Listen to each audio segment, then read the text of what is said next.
ನಿನ್ನೆ ನಡೆದ ಐಪಿಎಲ್ ಪಂದ್ಯದಲ್ಲಿ ಪಂಜಾಬ್ ವಿರುದ್ಧ ಹೈದರಾಬಾದ್ ಭರ್ಜರಿ ಗೆಲುವನ್ನ ಸಾಧಿಸಿತು. ಹೈದರಾಬಾದಿನ ರಾಜೀವ್ ಗಾಂಧಿ ಅಂತಾರಾಷ್ಟ್ರೀಯ ಕ್ರೀಡಾಂಗಣದಲ್ಲಿ ನಿನ್ನೆ ನಡೆದಂತಹ ಐಪಿಎಲ್ 2025ರ ಟೂರ್ನಿಯ 27ನೇ ಪಂದ್ಯದಲ್ಲಿ ಅಭಿಷೇಕ್ ಶರ್ಮಾ ಅವರ ವೈಭವದ ಶತಕದ ನೆರವಿನಿಂದ ಸನ್ರೈಸರ್ಸ್ ಹೈದರಾಬಾದ್ 8 ವಿಕೆಟ್ಗಳಿಂದ ಪಂಜಾಬ್ ಕಿಂಗ್ಸ್ ತಂಡವನ್ನ ಮಣಿಸಿತು. ಇನ್ನು ಟಾಸ್ ಗೆದ್ದು ಮೊದಲು ಬ್ಯಾಟಿಂಗ್ ಮಾಡಿದ ಪಂಜಾಬ್ ಕಿಂಗ್ಸ್ ನಿಗದಿತ 20 ಓವರ್ಗಳಲ್ಲಿ 6 ವಿಕೆಟ್ ನಷ್ಟಕ್ಕೆ 245 ರನ್ ಗಳಿಸಿತು.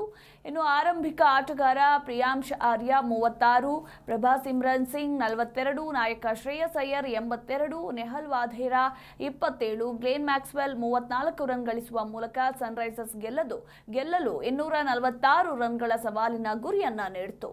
ಇನ್ನು ಹೈದರಾಬಾದ್ ಪರ ಹರ್ಷಲ್ ಪಟೇಲ್ 4 ವಿಕೆಟ್ ಪಡೆದರೆ ಇಶಾನ್ ಮಲ್ಲಿಂಗ್ 2 ವಿಕೆಟ್ ಗಳಿಸಿದ್ರು. ಇನ್ನು ಈ ಗುರಿ ಬೆನ್ನಟ್ಟಿದ ಸನ್ರೈಸರ್ಸ್ ಹೈದರಾಬಾದ್ ಆರಂಭಿಕ ಆಟಗಾರ Travis Head 66, Abhishek Sharma 141, Heinrich Klaasen 21 run ಗಳಿಸೋದ್ರೊಂದಿಗೆ 18.3 ಓವರ್ಗಳಲ್ಲಿ 2 ವಿಕೆಟ್ ನಷ್ಟಕ್ಕೆ 247 ರನ್ ಗಳಿಸೋದ್ರೊಂದಿಗೆ ಗೆಲುವಿನ ನಗೆ ಬೀರ್ತು.